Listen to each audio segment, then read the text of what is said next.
Capítulo 21. Encrenca, logo oportunidade. Para muitas pessoas, ainda é surpreendente quando se fala de palhaços que atuam fora de um contexto circense ou teatral, mas é justamente fora desses espaços em que muito mais atuamos: hospitais, campos de refugiados, favelas, convenções corporativas. Minha formação passa fundamentalmente pela experiência da rua e posso dizer que foi nesse ambiente caótico por natureza que não só entendi o que é ser realmente palhaço, como também aprendi muito sobre conviver com a imprevisibilidade da vida. A gente até se esforça para acreditar que tudo vai acontecer conforme o programado, que está tudo sob controle. Mas vamos falar a verdade. Isso é uma mentira que a gente conta para a gente mesmo, para sermos capazes de suportar o caos que nos cerca. E o caos não se suporta com a insuportável e insustentável tentativa de controle, mas com abertura, hospitalidade e cuidado. Cuidar nos torna agentes ativos de nosso caminho, enquanto o desejo por controle nos torna reféns de nós mesmos. Caos não se controla, caos se escuta. A rua, a grande mestra, faz questão de a todo instante relembrar ao palhaço de que o imprevisto não interrompe a vida, faz parte dela. Em nossas invenções, estamos abertos para escutar realidades e acolher o incerto, o imprevisível, o acaso. Isso significa que o palhaço não ignora as adversidades que surgem no caminho, mas, ao contrário, aprende a incluí-las. É arriscado e agindo com prontidão diante de tudo e de novo que surge em seu caminho que ele amplia seu repertório para lidar com as mais diversas situações. O que dá certo, ele guarda e repete, e com o que dá errado, ele aprende. Peregrinos e andarilhos são também chamados de errantes, ou seja, errar é criar um novo caminho onde antes não havia. Só vai adiantar e só vai adiante quem erra. Errar depende de uma certa disposição a se deixar seduzir pelo detalhe de seduzir outros para a mudança de rota. Aliás, a palavra sedução vem de seducere, ou seja, tirar do caminho, encantar e atrair. Dessa forma, acertando e errando e jamais se omitindo, ele vai aprendendo a colocar com o cachorro que senta no meio da roda, com a polícia que passa tocando a sirene, com o bêbado que resolve dançar. Ele não se choca contra a realidade, mas aprende a compor com ela, encontrar o ângulo a partir do qual ela pode se tornar encantadora e interessante. Um bom palhaço de rua sabe que se o espetáculo hoje foi ruim, não foi porque o cachorro atravessou no meio, mas sim porque ele não soube lidar com isso. A lógica do encontro está condicionada pela pessoa e pela nossa capacidade de escolher o contingente, o imprevisto, o que manca diante de nossas ideias e programações. Vou contar uma história que ajuda a ilustrar tudo isso. Ela aconteceu comigo muitos anos atrás. Escuta só. Durante uns 2 anos, eu me apresentei nas lojas de uma grande rede de livrarias. Levava comigo um grande saco de pano com vários bolsos do lado de fora. Nesses bolsos tinha todo tipo de adereços: bicho de pelúcia, conduítes, vassourinhas daquelas de crianças, tiaras, fitas, crepe, etc. Dentro do saco, vários livros. A coisa funcionava assim: eu tirava um livro de dentro e, enquanto lia as histórias, colocava os adereços nas pessoas para que elas se transformassem nos personagens. Uma pessoa virava fada, outra esquilo, aquela uma árvore, essa uma janela. Foi um tempo de muito aprendizado. Essas megastores que ficam dentro de shopping centers não são os lugares mais fáceis para um artista se apresentar. É normal as pessoas estarem com pressa, com suas crianças irritadas de tanto circular de loja em loja, os alto-falantes o tempo todo solicitando que, por favor, o vendedor tal compareça ao setor de não sei o que lá. Um belo dia, fui me apresentar numa loja dessa rede de livrarias no shopping do interior de São Paulo. O local que me deram para ficar era junto do balcão da lanchonete, e pensei, ok, encosto aqui no balcão e disponho a plateia de frente para mim. Vai ser até legal, porque aqui já tem um público por causa dos comes e bebes. Montei a roda, o pessoal sentou-se no chão, coloquei as coisas no balcão e comecei a recitar um poema. A Porta do Vinícius de Moraes. Sou feita de madeira, madeira, matéria morta, mas não da coisa do mundo. Mas... E aí veio um barulho muito estrondoso. O poema foi interrompido por um som medonho e altíssimo. Parecia um dinossauro furioso. Assustado, olhei para trás e lá estava o Dino, encostado na parte de trás do balcão, enorme, redondo e reluzente. A máquina de fazer sucos. O espremedor de palavras. Ao lado dela, várias laranjas cortadas ao meio e o moço da lanchonete focado no serviço. Cometi então um erro básico de principiante. Tentei ignorar aquilo. Olhei para a frente e reiniciei o poema. E claro, o dinossauro voltou a rosnar ferozmente. Aumentei o volume da minha fala, mas parecia que quanto mais eu aumentava, mais alto o bichão também rugia. Insisti nisso uns longos, sofridos e intermináveis 2 minutos até perceber que era possível continuar daquele jeito. Algumas pessoas já se levantavam para ir embora. Parei de lutar contra a realidade. Era melhor ser hospitaleiro com a minha trágica situação. Respirei fundo e olhei para a plateia com cara de meu Deus, o que eu faço agora? Nesse exato momento, começaram a rir. Revelar-me vulnerável nos conectou. As pessoas gostam de ver o palhaço numa enrascada. A partilha da minha dor também deteve aqueles que começavam a se movimentar para sair dali. A breve pausa em silêncio hospitalar foi suficiente para eu escutar uma ideia que a Nossa Senhora dos Encrencados soprava em meus ouvidos. Virei então para o moço do balcão e perguntei como funcionava a máquina. Ele foi gente boa e sua explicação confirmou o que eu já suspeitava. Bastava apertar a laranja para a máquina rodar e reagir. Bastava tirar a laranja e o barulho parava. Ótimo. Virei para a plateia e comuniquei solenemente. A partir de agora, nós vamos fazer rap. Virei para o moço do balcão e disse: Você vai ser o DJ. Eu abaixo a mão, você bota a laranja. Eu levanto, você tira, ok? Ele concordou, meio atônito.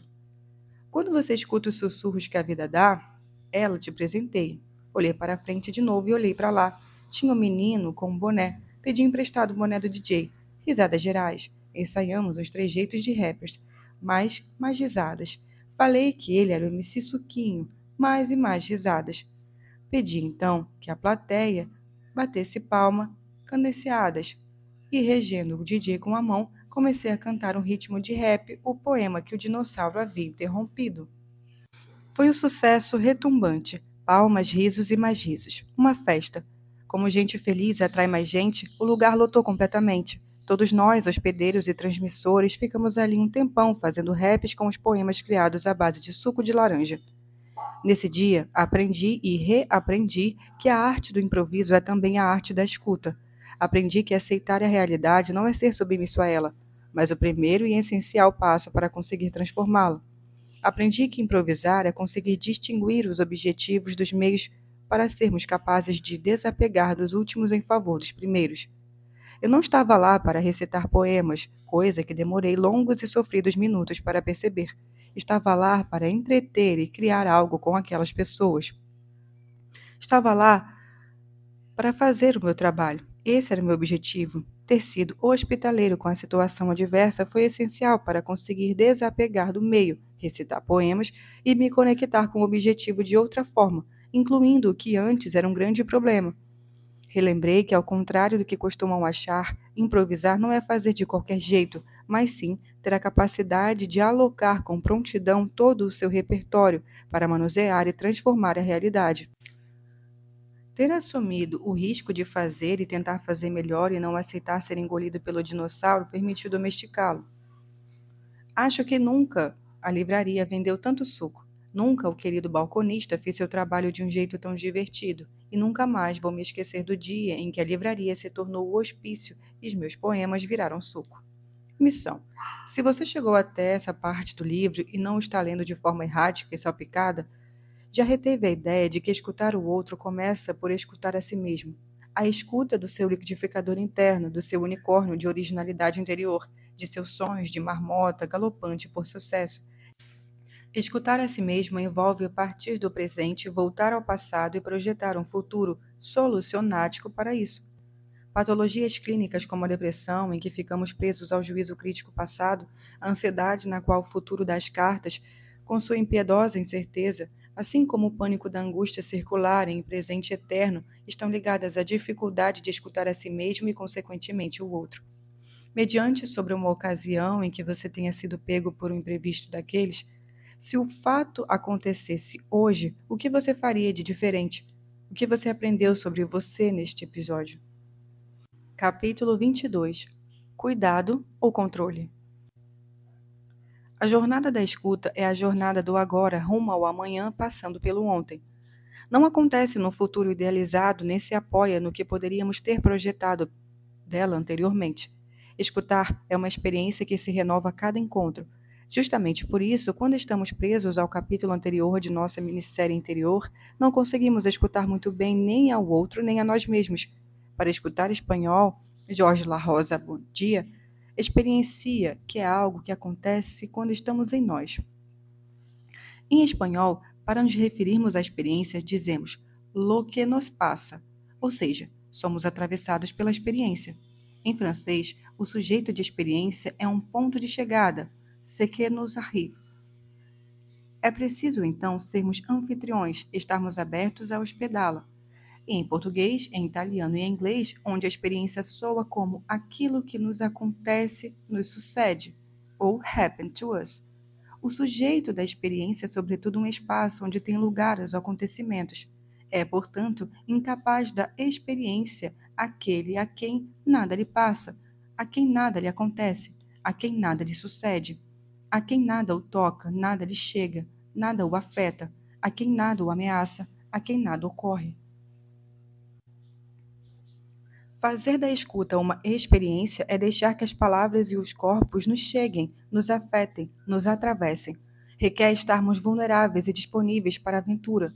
Voltando à palavra experiência, aprendemos que carrega em si as lições para a viagem do latim expere, que é experimentar e provar, e periri, que vem de periculum, que significa perigo, e raiz per, que se relaciona com a ideia de travessia. O mesmo radical aparece em pirata, que significa pirates, como signo daquele que não vem e não tem de um lugar fixo no mundo, mas é um viajante despossuído, que vai pegando o sapato dos outros, deixando-os tomados por aí. A viagem da escuta é, portanto, a experiência do risco, do perigo e da travessia. Não temos como antecipar os rumos da viagem que se abre quando o outro começa a se abrir. Poderíamos chamar de descontrole a nau que nos transporta dessa jornada rumo ao desconhecido, e de cuidado a força que nos encoraja a embarcar e a suportar as incertezas da viagem. Velejadores que partem para grandes viagens estudam minuciosamente suas rotas, prevêem a alimentação adequada para os longos dias no mar, preparam-se física e mentalmente e, sobretudo, cuidam uns dos outros, atentando sempre para que cada um cuide de si. Todas essas precauções, constantes e em série, minuciam o viajante com uma quantidade de ordem suficiente para ele poder não só suportar, como também desfrutar do caos que se avizinha. Podemos dizer que uma verdadeira aventura deve acontecer de forma caótica. E caórdica também, seria o caos mais a ordem. Enquanto o cuidado atua no fluxo, a abertura para a desordem nos conecta com o aqui e o agora.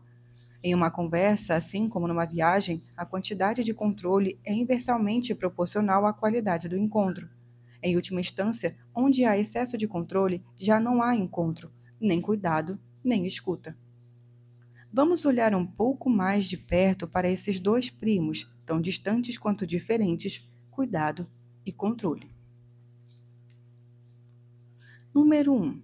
O cuidado olha para dentro e para o todo com uma situação aberta que comporta um espaço de indeterminada produção. Se tudo der errado, mesmo assim a experiência terá valido a pena, pois o processo foi vivido de maneira interessante e intensa. O controle olha para você mesmo como uma situação fechada, em que imprevisibilidade e risco podem ser mitigados por um esquema de determinação. Se tudo der errado, o processo todo terá sido uma perda de tempo e de dinheiro. Às vezes, isso acontece também quando tudo dá certo. Número 2. O cuidado é feito com uma espécie de silêncio de fundo. Ele envolve a consideração de que existe um espaço vazio deixado para que aquele que é cuidado o ocupe e faça bom uso dele, se for o caso. Deixar esse espaço vazio, esse tempo que cabe ao outro, é uma condição essencial da escuta. Alguns podem descrever isso como uma atitude de espera em reserva, ou seja, de disponibilidade para que o outro finalmente cuide de si e liberte-se de nós, prescindindo inclusive de nossos cuidados. Cuidar de si começa com a capacidade de escutar-se. Aquele que quer cuidar do outro, apesar do outro, porque imagina que sabe o que é melhor para o outro, porque tem valores e convicções que acha que tornarão o melhor, está cuidando do outro sem ajudá-lo a cuidar de si, gerando dependência. Na verdade, deveria se chamar controle ou governo de si sobre o outro. Muitos falsos cuidadores estão aí, antes de tudo, tentando governar no outro o que não conseguem dominar em si mesmos. Número 3. O controle vem sempre com um excesso de palavras. Tipicamente, ele aparece como aquela voz que fica narrando o jogo da vida enquanto ela acontece. Errou, acertou, faça melhor na próxima, desvie disso, faça aquilo. Como pude errar esta bola? Dessa maneira, a vida cria uma espécie de duplicata, um eco da experiência como demanda de controle. Existem as experiências, os encontros, os sucessos e os fracassos, que já são por si só bastante difíceis de enfrentar. Mas, além disso, há uma voz e há essa coisa controladora que é a voz da consciência, esse juiz ininterrupto de nós mesmos que não cansa de auto-observar, julgando punitivamente as inadequações. Contudo, o controle não é uma atitude ruim em si. Adoramos controlar as coisas e queremos ser controlados em muitas situações. A luta pelo controle remoto será sempre uma disputa por quem escolhe a música ou o filme e faz valer sua proposta. Mas a atitude de controle torna-se uma experiência indesejável quando o outro é colocado no lugar de instrumento sem o seu óbvio consentimento e satisfação. Quando lidamos com o outro, como se este fosse uma extensão de nós mesmos, o outro começa a ser tratado como coisa ou como objeto, o que cedo ou tarde embrutecerá aquele que assim se relaciona com os outros. É nesse sentido específico que o controle é um modo de relação muito simples e pouco criativo, pois, a rigor, para controlar ou ser controlado pelos outros, não precisamos escutar, basta ouvir, codificar e decodificar ordens e mensagens. Capítulo 23. Nada como um Doberman para que eu faça tudo melhor. O desconhecido aguça nossas percepções e nos retira do ponto futuro, o que queremos que aconteça, e do ponto passado, o que projetamos que acontecesse, para vivermos o que está acontecendo neste exato instante. Isso é neurologicamente comprovado. Somos dotados de um sistema de defesa chamado de Sistema de Autoproteção e de Preservação da Espécie, o SAP. Esse sistema é comandado pela região mais remota do cérebro, uma área chamada do cérebro de reptiliano ou complexo R, que, como o nome sugere, é uma estrutura que nos acompanha desde a época remota da nossa espécie, em que rastejávamos como anfíbios tentando sobreviver no planeta hostil. Quando acionada, essa estrutura tem prioridade máxima sobre todas as outras, seja emocional ou racional. Diante do novo, do inesperado, em situações limite, o SAP nos prepara para fugir ou atacar. É o bicho da gente querendo sobreviver. Daí o frio que sentimos na barriga, por exemplo, quando levamos um susto. É o sistema SAP mandando nosso sangue para as extremidades para agirmos com força e prontidão. A pupila se dilata, a audição aguça, os músculos se contraem em preparação para a ação. Diante da sensação de perigo e descontrole, o cérebro aloca todos os recursos necessários para que a gente saia da possível enrascada. Vire uma esquina e depare com um Doberman faminto para ver o que acontece. Instantaneamente você vai medir a distância, mapear as rotas de fuga, escolher uma delas e vai correr como nunca, observando qual é o melhor muro para escalar e de imediato vai subir nele. Só quando você estiver lá em cima, olhando o Doberman frustrado lá embaixo, vai se dar conta do que fez. E quando for contar a história, vai dizer: quando vi, já estava lá em cima. No entanto, nesse trecho todo de fuga em que parece não ter visto nada, você não só estava vendo, como estava na máxima potência dos seus sentidos, vendo, escutando, percebendo e recebendo o mundo de forma muito mais atenta e sutil. O novo, o inesperado, ou a iminência dele, o desconhecido, o descontrole, enfim, turbinam nossas percepções e nos conectam com o aqui e o agora. Estamos dizendo que o Doberman, quando representado por novos desafios, por acontecimentos que teimam em nos tirar de rotas pré-determinadas, pode ser um ótimo cão de guarda para nossa criatividade, presença e prontidão. Mas os defeitos podem não ser os mesmos se ele estiver na coleira de modelos gerenciais baseados na admiração do medo. Práticas de microgestão e de avaliação permanente são, em médio prazo, de alto risco para a saúde mental dos envolvidos por motivos análogos. Outro exemplo: demitir compulsoriamente uma quantidade de funcionários no final do ano, seja o balanço financeiro positivo ou negativo, é uma forma de manter todos de olho no Doberman. Vejamos como 4 princípios bem aceitos de gestão de vendas são exatamente o oposto do processo de escuta que estamos estudando aqui. Há outros estilos de gestão que se especializam em dar voz ao seu Doberman interior, aquele que vive latindo em forma de culpa, sem deixar você escutar os outros. Ele pode latir tão alto que encobre as outras vozes que te acompanham, até mesmo o grilo falante. O terceiro estilo gerencial consiste em usar o Big Brother interior para criar um clima de avaliação permanente. Isso pode piorar se decidirmos que os diferentes departamentos da empresa devem competir entre si para ver quem dá mais lucro e onde está a turma que está fazendo peso morto para todos. É o Doberman contra o Pitbull contra o pastor alemão e em guerra para ver quem é o dono do canil. Número 1. Equipes de alta performance têm processos de vendas bem estruturados. Número 2. Equipes de alta performance monitoram as metas o tempo todo. Número 3. Equipes de alta performance têm metas de crescimento definidas. Número 4. Líderes de equipes de alta performance demitem rapidamente. Não se pode ganhar dos dois lados sempre.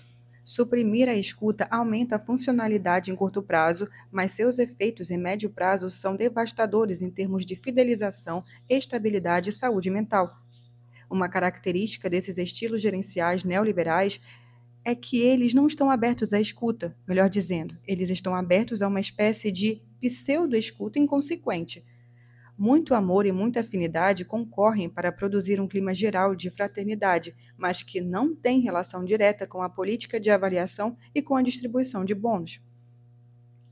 Quando a escuta se apresenta em uma situação estruturada, ou seja, quando há interesses bem definidos e subjetivos ou objetivos mais ou menos claros, como, por exemplo, quando temos patrões e empregados, alunos e professores, amantes e amados, é muito importante distinguir poder e autoridade. O líder que escuta é um líder que prefere substituir o seu poder pela autoridade. Isso tem um custo, comporta um risco e torna mais lento o processo. Você segura os Dobermans, porém, não é porque quer ter imagem de bonzinho e caridoso, mas porque está interessado em transferir o poder que está individualizado em você para o processo ou para o funcionamento do grupo. O problema de administrar os outros na base do medo e da intimidação e não da intimidade e do compartilhamento de decisões é que ao longo do tempo você estimulará a infidelidade e o cansaço. Desde Maquiavel, a ciência política discute se o melhor líder é o que governa pelo medo ou pela confiança. O medo é mais eficaz quando estamos em grandes populações em que as pessoas não se conhecem e podem ser tratadas de forma anônima. Agora, se a situação na qual você está envolve um grupo que visa permanecer junto e de convivendo por um tempo relativamente estável, evite o medo. Ele terminará por gestar a insurreição e o golpe, ou então a resistência passiva e a oposição invisível. A estratégia de escuta, em vez da tática de soltar os cachorros, depende, portanto, da disponibilidade de tempo e a suspensão da tecla SAP.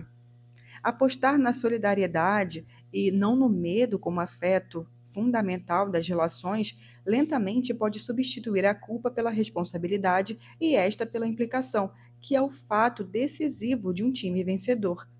O medo ganha no potencial engajamento imediato dos indivíduos no laço entre eles, empresas, mas perde quando se trata de obter mais ou menos em menos tempo. Empresas que pensam com alto turnover no seu próprio futuro. Escuta só. Se tiver tempo, senão vai continuar latindo por aí, como um Doberman. Capítulo 24. A arte cavalheiresca de escutar uma reunião. Nos anos 90, apareceu um livro muito popular sobre liderança e relação com os objetivos chamado A Arte Cavalheiresca do Arqueiro Zen. Tratava-se de pensar a realização de objetivos não pela união simples da flecha ao alvo, mas pela incorporação do arco ao arqueiro e pelo posicionamento diante do que se faz. Escutar uma reunião é uma arte correlata. Exige domínio de técnicas Zen para não se deixar envolver em dinâmicas típicas de desorientação, competição e errância. Exige polidez e compostura para enfrentar provocações e descaminhos do ego. Mas só os supremos mestres de 9 caudas conseguem integrar o silêncio máximo, o gestual mínimo e a brevidade do golpe certeiro à altura do grande mestre Kyoto. É por isso que, de todas as situações de escuta, uma das mais temidas por profissionais clínicos e corporativos chama-se reunião.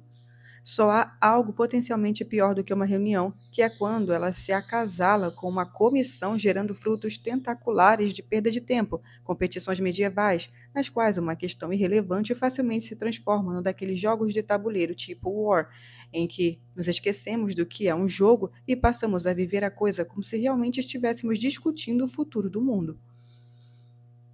Use seu estetoscópio de escuta para detectar o primeiro sintoma de que uma reunião está adquirindo vida própria e se desgovernando. Quando as pessoas perdem a orientação do que têm que fazer e a substituem na conversa por quem elas são, o que muitas vezes evolui para o estágio terminal de como elas não devem ser. Uma reunião é capaz de fazer aquela pessoa que, em estado de indivíduo, opera como o mais distinto cavalheiro administrativo, transformar-se em um goblin sanguinário, devorador de pessoas e almas. A ética começa pela etiqueta, assim como a escuta começa pela polidez.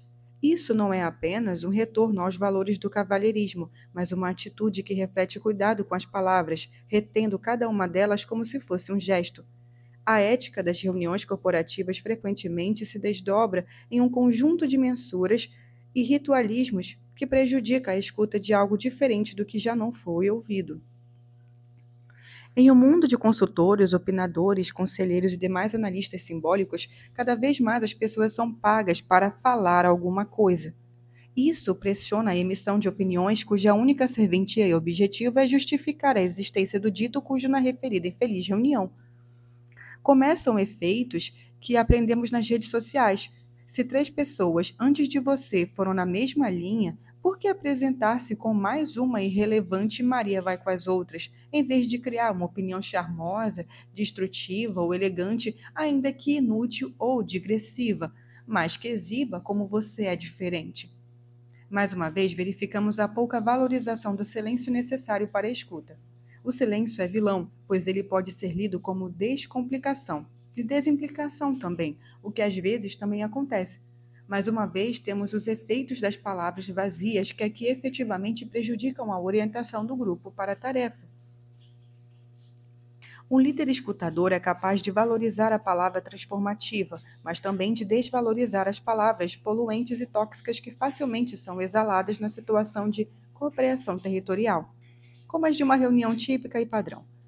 Fazem parte do esvaziamento ritualístico dessa situação a atenção exagerada a detalhes irrelevantes, às vezes inerentes aos programas geradores de imagens ou de textos, indumentária e tudo mais que deveria permanecer como paisagem, mas que frequentemente, diante do conflito, são usados como tática de inversão e digressão para fugirmos da escuta ou do conflito. As falas dentro de uma reunião corporativa costumam se organizar segundo uma determinada lógica. Alguém faz a apresentação inicial, os especialistas nisso ou naquilo intervêm, até que os mais experientes ou com mais autoridade sentenciam ou decidem. Esse fluxo organiza os lugares de escuta e os tempos de fala. Em geral, essa organização se baseia no assunto e no tratamento segundo uma dada lógica de decisão. Outras vezes, a decisão começa a ser atrapalhada porque, em vez de colocarmos o problema a ser resolvido no centro, começa a emergir a primazia da imagem das pessoas na fotografia final. De quem é a ideia vencedora? Quem falou mais? Qual departamento leva vantagem e qual perde com isso? É um processo seletivo coletivo. Se alguém começa se apresentando pelo nome e pela função, os seguintes tenderão a repetir a fórmula. Em uma dinâmica de grupo, se 2 dizem a mesma coisa, é possível que um terceiro diga outra. Nesse caso, o foco da imagem das pessoas nos desvia da tarefa do que fazer junto. Outras vezes, o foco no resultado e no fazer destrói o laço entre as pessoas. De fato, a orientação para a tarefa e o fazer junto resolvem muitos problemas de relação, por isso se fala tanto em times ou em conjuntos, como de música, pois é um jeito de orientar o grupo para a finalidade e para a ação, e não para a caracterização dos personagens e de suas hierarquias. Mas, então, o que seria melhor no foco? Nas pessoas ou na tarefa? Nossa resposta: o melhor é a dança dos lugares, ou seja, as duas coisas conforme a necessidade de mudança e de asseguramento. O melhor é dançar conforme a música. Melhor ainda se pudermos escolher a música que vai tocar. Capítulo 25: Funções da linguagem e lugares de escuta. Conjuntos de rock são usualmente compostos por baixo e bateria, guitarra e vocal. Disse que o baixo e a bateria são a cozinha do conjunto. Eles marcam o ritmo e dão tom ao fundo, ao passo que o vocal é onde fica, em geral, o foco do que vai acontecer.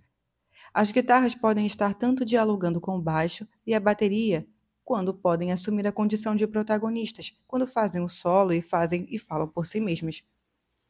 Imagine que construir uma situação de escuta é como montar uma banda. Uma banda pode tocar muitas músicas, mas em geral vai formando um repertório. Isso acontece com a prática de conjunto e a experiência, muitos ensaios e outros tantos shows. Saber tocar um instrumento é uma arte, saber tocar o instrumento com outros é outra arte. Cada banda pode ter seus locais preferidos de apresentação, reuniões corporativas, encontros amorosos, salas de aula e assim por diante. Assim como na experiência da música ou quando for andar de bicicleta, se você parar para pensar, é possível que tudo dê errado. Mas, por outro lado, há formas de pensar que se incorporam de tal maneira que você sabe onde está o baixo e a bateria, assim como pode adivinhar onde vão entrar as guitarras e se vamos ter um solo ou um dueto. A cada vez que você terá que escolher onde se posicionar, mesmo que seja apenas para fazer um backing vocals animando a escuta. Ou seja, tudo é música, tudo envolve melodia, harmonia e ritmo, mas há funções diferentes operando na linguagem que corresponde ao que queremos fazer com ela. Descrever coisas ou dar ordens, expressar sentimentos ou controlar o outro. Cada uma das funções da linguagem nos ajuda a pensar em instrumentos diferentes de escuta. Primeiro, referencial. Por exemplo, quando eu digo tem pão na geladeira, aqui o foco é no assunto ou no problema, e a linguagem é entendida como meio de transmitir informação. Quando enfatizamos este lugar, queremos criar melhores descrições sobre o mundo ou sobre o estado das coisas. A procura do rigor no que se diz e a precisão nos detalhes é uma característica do lugar. Clareza de expressão, objetividade no encadeamento de ideias e a precisão nos números são virtudes do lugar referencial. Por exemplo, um bom briefing para um trabalho é aquele que é eficaz na definição referencial do que se quer. Dados são excelentes auxiliares da função referencial. A escrita de manuais e códigos de procedimento são eminentemente referenciais. Mas para aquele que só consegue dançar a música referencial, as outras músicas são sentidas como equívocos e mal entendidos, uma espécie de ruído indesejável que impede que a boa comunicação ocorra. O foco da referência acontece quando estamos no hospital e precisamos saber qual é o problema e qual é o remédio. Número 2. A autoria. O problema da função referencial é que ela não consegue por si mesma decidir nem criar regras de ação. Disso depende que, em algum momento, aquelas pessoas escolham A ou B. Muitas reuniões são intermináveis, apesar da fartura de gráficos e dados, porque não saímos do lugar referencial de tal modo a assumir um lugar de fala. Exemplos do lugar de autoria são frases que começam por na minha experiência ou segundo tal livro. Muitas histórias e digressões que habitam a mitologia das reuniões têm relação com uma maneira eventualmente prolixa de autorizar-se ou desautorizar os outros em uma determinada matéria. Quer dizer, e que diz lugar de fala, diz autoria, e a autoria remete à autoridade. A autoridade é a prerrogativa ou o risco que alguém assume quando escolhe e, portanto, está disposto a pagar a conta se aquela não for a melhor escolha. Há decisões compulsórias, pois são inerentes ao cargo, função ou justificativa para dizer o que diz. Muitas vezes, os casos vividos, as digressões e as mudanças de assuntos que desgovernam as reuniões são tentativas erráticas de organizar ou estabelecer, de criar ou de barrar posições de autoridade. Quem escreve roteiros para televisão ou cinema costuma dizer que o problema básico consiste em alternar o foco no personagem ou o foco na ação. Um bom filme, bem como uma boa reunião, ocorre quando conseguimos alternar uma função com a outra. escutar os dados, fazer a geografia do problema, estudar o terreno, mas em seguida, caminhar na direção da decisão e da ação, por mais arriscada ou difícil que ela seja. Número 3. Recepção. A dança das decisões, com seus sintomas característicos de adiamento e falas circulares, tende a acontecer porque, apesar de os lugares de poder e de autoridade estarem bem definidos e das referências se apresentarem de forma clara e distinta, deixamos de lado os participantes do processo. Ninguém gosta de viver apenas como plateia, e os processos nos quais as coisas acontecem, como se nossa participação fosse dispensável, são, em geral, sentidos como chatos ou desinteressantes. Para isso, não basta perguntar como foi para você, no final de tudo, nem proclamar. Estão todos de acordo? Por outro lado, para qualquer interessado em vendas, o foco da linguagem deve estar dirigido à recepção. O foco no outro é uma versão da hospitalidade. Aquele que sabe recepcionar sabe transformar e inverter sua autoridade e autoria para o outro. Interessar-se pelo destinatário da mensagem envolve ler o problema e a solução do ponto de vista do outro, na linguagem dele e no tempo dele. Quando tentamos persuadir ou convencer alguém de algo, estamos nos orientando para o lugar de recepção. Em uma aula ou apresentação, abrir para perguntas, requerer a participação dos destinatários ou das palmas ao fim de uma peça de teatro são exemplos de como assumir o protagonismo da dança dos lugares de fala. Mas em uma época dominada pelos resultados, o foco no processo e, portanto, nos outros que nos ajudaram a chegar tendem a ser desprezado. Isso cria muitos efeitos de resistência e improdutividade. Por exemplo, uma decisão que não envolve e inclui os participantes pode estar ligada à falta de implementação futura do que foi decidido. Isso ocorre porque os envolvidos na reunião não são e não se reconhecem como verdadeiros participantes ativos e contributivos, logo implicado nas consequências e deliberações. A inversão entre quem fala e quem escuta é uma regra importante para diminuir o efeito de isolamento e a sensação de monólogo inútil. Mas cuidado, a inversão perfeita também não é muito desejável. Ou seja, quando batemos de frente implorando para o outro colocar-se no nosso lugar e assim reciprocamente, em geral estamos nos esquecendo de que há outras cabeças do dragão da reunião, que solta fogo pelas ventas que ainda não foram cortadas. Número 4. Mensagem.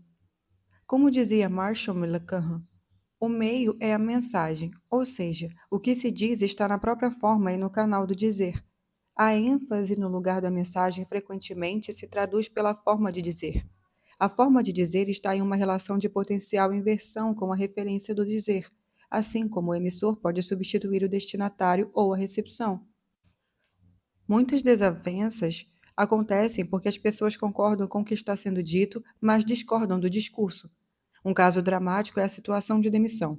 Mesmo sabendo que sempre encontraremos motivos para um desligamento, é muito comum que nos aferremos ao modo como isso foi feito, ou ao modo como isso foi dito, para depositar nossa raiva e nosso inconformismo. Portanto, como entre emissor e receptor, a inversão não pode ser perfeita e completa, porque nesse caso vira uma evitação do conteúdo ou uma negação da forma. O que vemos aqui é o lugar do hospital como sinônimo de cuidado com a forma como dizemos as coisas. Cuidado implica, por exemplo, tatear a recepção, oscilar o diálogo ou a velocidade do que se diz. Um fortíssimo modulador de mensagem é afeto que domina a situação. Eu te amo, dito com raiva, é diferente de dito com medo ou pena. Qual deles você consegue escutar melhor? Um erro típico de quem desconhece o cuidado com a mensagem é aquela pessoa que, quando o outro diz que não entendeu o que foi dito, ela repete com as mesmas palavras, às vezes com a caridosa preocupação de falar mais lentamente ou mais alto. Voltamos ao nosso conjunto de rock. A partir de uma linha de base, a bateria e do baixo, que precisa ser observada com precisão, você pode criar um desequilíbrio. Espera aí, um não pode ser interpolado. Um mais estratégico pode ser infiltrado. Esse desequilíbrio pode aparecer como tensão ou intriga, uma surpresa, um desconcerto que será em seguida resolvido de alguma maneira como uma espécie de retorno dos efeitos sobre o agente. Na música, no cinema e na literatura, o ponto de inversão é conhecido como virada. Fazer uma virada é responder um pouco aquém ou um pouco além do nosso interlocutor nos coloca. Para isso, é essencial aproveitar os desequilíbrios que a situação traz por si mesma. Uma virada pode envolver a passagem de um discurso cooperativo para um discurso polêmico ou antagonista, e sempre envolve uma violação de expectativas. Por exemplo, na arte do palhaço há três momentos: a criação da situação, o aumento da tensão e a solução. A partir disso, pode-se evoluir em uma solução para um novo problema e daí para uma nova solução. Assim como vivemos em casa ou apartamentos com uma arquitetura típica, vivemos em ambientes discursivos, nos quais os lugares de escuta e de fala se distribuem. Como já vimos, a escuta pede alguma suspensão do tipo de interação que temos no dia a dia. Essa suspensão pode estar marcada pela emergência de um encontro inesperado, pelo riso ou pela suspensão do ordenamento de poder ou de autoridade, arte na qual os palhaços são mestres. A escuta começa pela atenção a certa linha de base ou de paisagem sonora, de humor dominante que organiza a situação. Mas uma boa música não é composta apenas por linha de base e de viradas. O que a torna especial é o que alguns poderiam chamar de improvisação, ou seja, a inclusão inesperada de algo que deveria permanecer fora ou a exclusão do que deveria permanecer dentro da situação. Escutar é produzir surpresas calculadas como o sentido das palavras. Cada pessoa e cada momento de vida dela requer um lugar de escuta. A graça da viagem da escuta é que, mesmo que ela comece em um lugar, se der certo, seremos levados para outro. Aquele que não sabe mudar de lugar não sabe dançar, por isso, vai querer sempre tocar a mesma música, ser o dono da banda. Do contrário, ficará isolado no seu canto enquanto os outros se divertem. A linha de base das viradas e improvisações nos levam a recolher a existência de duas outras funções da linguagem. Com isso, o demônio da reunião pode ser anestesiado, mas não vencido. É aqui que entram duas outras funções, ou dois outros lugares nos quais os palhaços e psicanalistas parecem se especializar. Número 5. Função fática. Quando alguém entra no elevador e resmunga, que dia? Provavelmente não está realmente querendo discutir as condições meteorológicas ou o andamento do tráfego naquela precisão ocasião. Quando alguém pergunta, como vai? Não está esperando um relato detalhado da sua vida sexual ou da precariedade da sua situação existencial, a não ser que do outro lado esteja um psicanalista. Para ele não existem palavras a esmo, coisas que a gente diz por dizer ou apenas para, o pior caso, passar o tempo. Psicanalistas são fanáticos pela linguagem e, diante de um bom dia, são capazes de responder com um fale-me mais sobre isso, ou como contra-pergunta, parece um bom dia para você? Isso acontece porque eles não fazem nada sem sentir a temperatura do paciente, ou seja, sem precisar o clima de humor ou de afeto, o lugar de fala e a posição de escuta na qual seu analisante se encontra. Freud descobriu um importante fenômeno que acontece quando falamos livremente. Conforme falamos, começamos a reencenar a peça do que estamos dizendo, tomando nosso interlocutor como uma personagem imaginário de nossa própria história.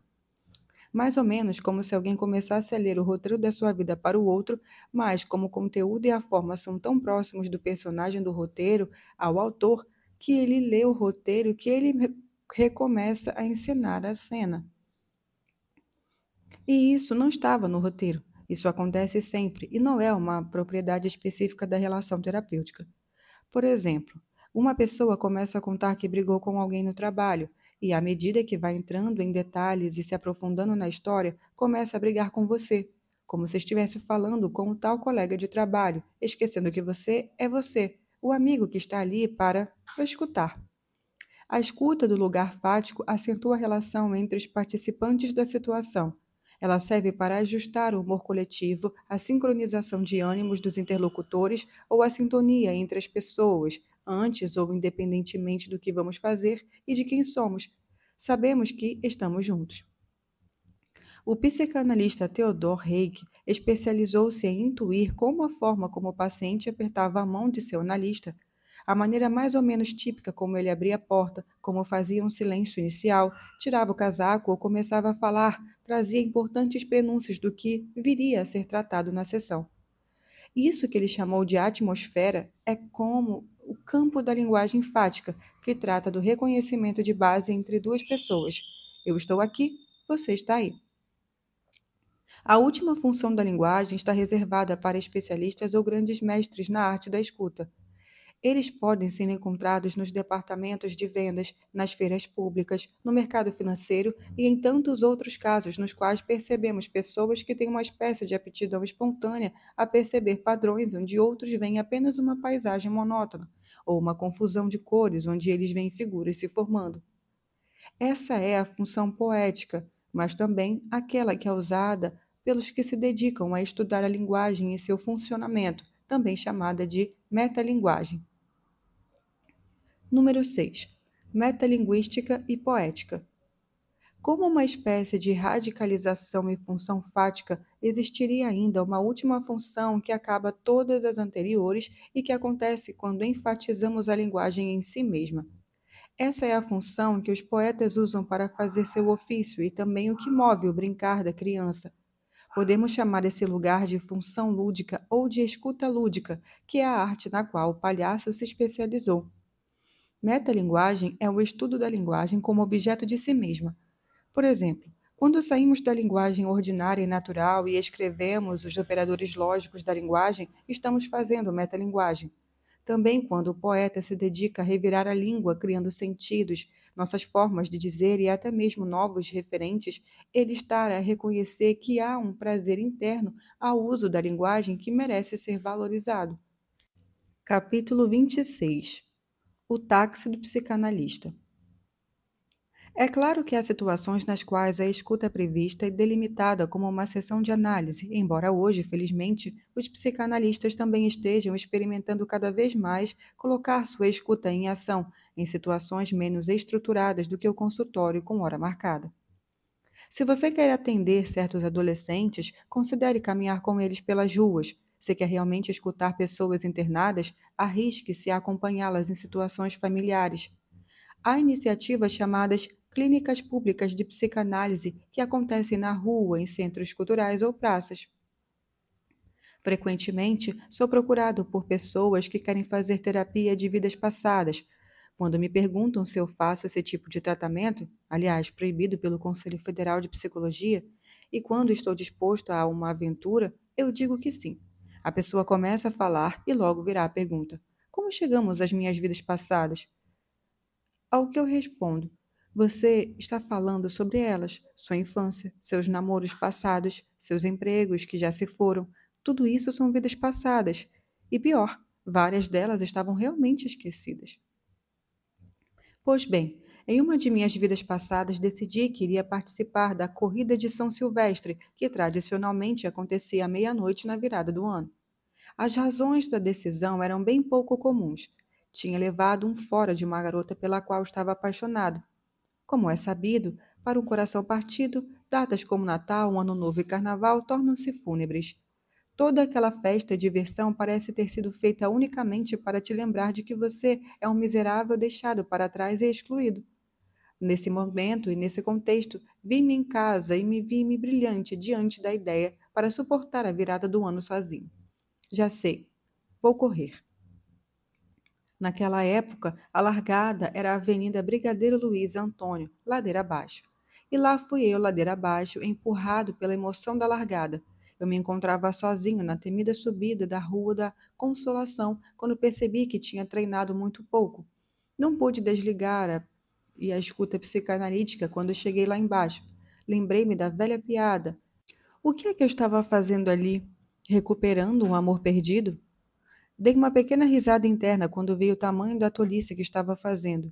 Isso foi suficiente para fazer meu fôlego, naquela época de fumante inveterado, sumir completamente. Não era uma daquelas fraquejadas recuperáveis com um pouco de calma, mas uma pane total, coração na boca, pernas bambas e o suor começando a ficar frio como uma capa de freezer. Soltei então um fático e solitário palavrão antes de dizer, em alto e bom som: não vai dar. Ouvi então, vindo atrás de mim, um comentário de um desconhecido. Como é que não vai dar? Respira que dá. Levei um susto com o comentário vindo assim de um estranho. Estava aqui posta à prova a minha capacidade e hospitalidade. Talvez tenha sido a minha situação de dupla vulnerabilidade, talvez o rosto que era simpático e sorria para mim de tal maneira que contive meu impulso a dizer: não se meta na vida alheia, e resmunguei algo como: será mesmo? Obviamente, não estava fazendo uma consideração referencial sobre a quantidade de oxigênio disponível em minhas hemácias, mas ele assumiu então e proclamou o diagnóstico. O cansaço é psicológico. Não pensa nele que ele vai embora. Eu sei, eu sei o que eu estou dizendo. Isso mesmo, naquela altura de minha humilhada existência, tinha que ouvir de um desconhecido sorridente que o cansaço é psicológico. Eu poderia ter trucado a autoridade do sujeito na matéria, mas preferi ser receptivo e, como sempre, seguir minha curiosidade. Ao que tive de ouvir, sabe, eu sou um tipo de psicólogo, dirijo um táxi. Não sei por quê, mas talvez porque acham que eu nunca mais vou me ver, ou por sermos desconhecidos, as pessoas começam a falar com a gente, sem vergonha, como se fôssemos íntimos. No táxi, a gente escuta as pessoas e aprende muito. É tudo psicológico. Concordei com a cabeça, porque naquela altura cada palavra custava o dobro. Moral e fisicamente, bandeira 2. Ainda assim, fiquei imediatamente interessado pelo tal taxista. Queria saber exatamente como eram as corridas, entre aspas, e aventuras que ele tinha vivido, como mulheres dando à luz no carro, gente bêbada chegando em casa errada e namorados rompendo e recomeçando relações. O hospício completo emergia da sua fabulosa aptidão para cuidar, interpretar e entender a mente dos outros. Anos depois, me lembrei dessa cena quando aceitei fazer uma entrevista com o cabeleireiro de primeira-dama, cuja chamada era Aqueles que cuidam da cabeça dos outros. Éramos estranhos um para o outro. Mesmo assim, meu momento de vulnerabilidade causada pela exaustão física e pela penúria amorosa foi sendo acolhido pelas palavras. Mesmo sendo ele quem falava, e falava sem parar, eu sentia que estava me escutando. À medida que ia escutando as histórias dele e, é claro, a maneira única como as contava, as energias foram voltando, exatamente como eu tinha previsto. Talvez isso acontecesse porque eu mesmo estava mais focado em mim e na perda de forças do que nas palavras. Quando chegamos à Avenida Paulista, levei um susto. Não é que chegamos? Ao que tive que ouvir. Não te falei que era tudo psicológico? Tá vendo? Juntos, pegando carona no táxi verbal dele, chegamos até a linha final. Nunca mais nos vimos. No entanto, jamais me esqueci de sua escuta amiga e hospitalar. Escuta que só foi possível porque pudemos acolher um ao outro como hóspedes mútuos. Um encontro baseado na intrusão de um elemento imprevisto de um hospício a céu aberto, como oportunidade para alterar a estrutura da situação da vulnerabilidade em que eu me encontrava. Isso me tornou hospedeiro dessa experiência que agora transmito a vocês. Capítulo 27. Educados para a solidão silenciosa. Pesarosamente, a maioria de nós não foi educada a escutar. Foi sim, adestrada para ser muito comportada e a ficar quieta, senão vocês vão para a sala da diretora. Que é um jeito eficientíssimo de matar dois coelhos com uma cajadada só. A diretora passa a ser vista como um monstro e a escuta como coisa do pau mandado. Não é à toa que escutar tenha se tornado sinônimo de calar, obedecer e resignar solitariamente. No castigo do isolamento de quem tem que ir lá no canto para pensar no que fez, como se o recolhimento, a meditação e o escutar fosse antes de tudo um castigo. O chefe fala, o funcionário escuta. Quem sabe fala, quem não sabe obedece. Ou seja, a história que a maior parte de nós aprendeu que escutar é o seu lugar de subalterno e falar é para quem manda. Os professores valorizam quem fala, mesmo que levantem a mão apenas para dizer asneiras. Este é o visto e percebido como alguém que faz alguma coisa. O escutador que está pensando profundamente sobre o que acabou de ouvir, às vezes fazendo aquelas maravilhosas junções cognitivas que parecem reunir partes da cidade que conhecíamos independentemente, mas que não sabíamos que se ligavam entre si. As imensas e metafísicas relações evocadas por aquelas palavras, tudo isso acontece em silêncio e na solidão que te confundirá com o mais aéreo e disperso aluno, em estado de corpo presente, mas com o espírito vagando entre a Ursa Maior e Alfa Centauro. Como saber e premiar alguém que no meio da multidão está se escutando? Alguns poucos professores conseguem decifrar faces, mas basta que a classe seja um pouco maior e o número de alunos mais extenso para que essa habilidade comece a enfraquecer. Ademais, como dar nota pela escuta? E quando perguntamos para as pessoas como elas aprenderam a escutar, a resposta usual é: valorizando aqueles momentos raros e aquelas pessoas mágicas que nos escutaram quando mais a gente precisava. Ou seja, de modo empírico, informal e dependente do bom caso. Não fomos educados a escutar o que sentimos nem a sermos hospitaleiros com nossas vozes dissonantes. Não fomos educados a pesquisar como expressar esses sentimentos de forma saudável e jamais nos fizeram refletir sobre a arte de modular a expressão de nossos afetos e a importância de escutarmos um ao outro e sermos por ele escutados.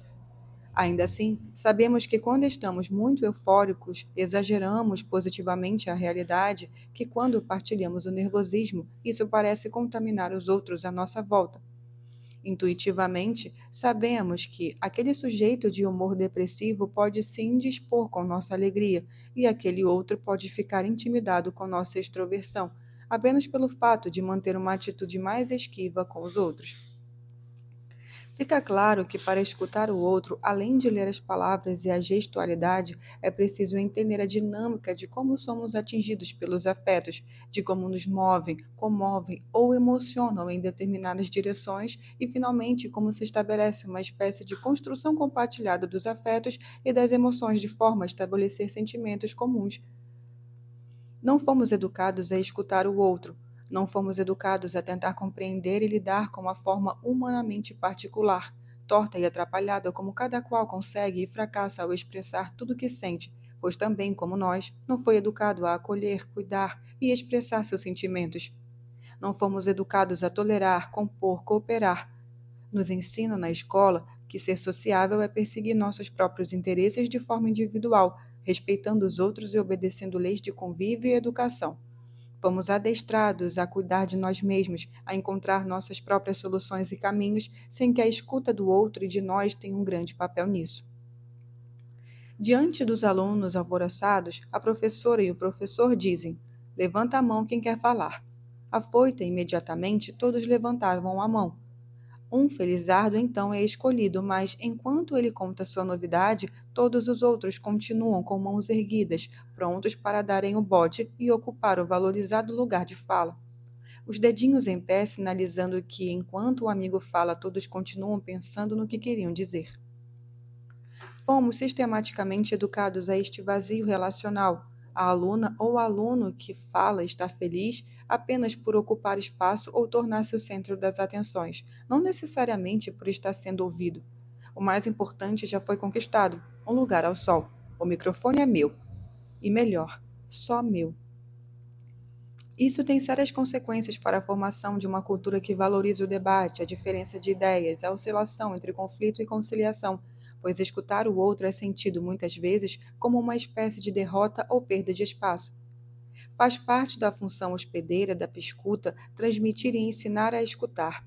Transmitir o que nos foi transmitido é como cuidar daqueles que cuidam, e isso significa compreender a prática da escuta como parte da construção de uma cultura e compreender uma cultura ou uma comunidade não apenas como um grupo definido por interesses semelhantes, mas também pela capacidade de escutar. O hospedeiro é aquele que se torna protagonista da experiência vivida, pois se apropria da herança deixada pela experiência. Ser protagonista na cultura da competição é ocupar o centro das atenções, ter o microfone para si a ponto de levá-lo para casa. Mas ser protagonista na cultura da cooperação é ser, conforme a etimologia da palavra, aquele que, por conter em si o conflito, também o propaga e representa. Protagonista vem de proto, portador ou percussor, e agon, que significa conflito.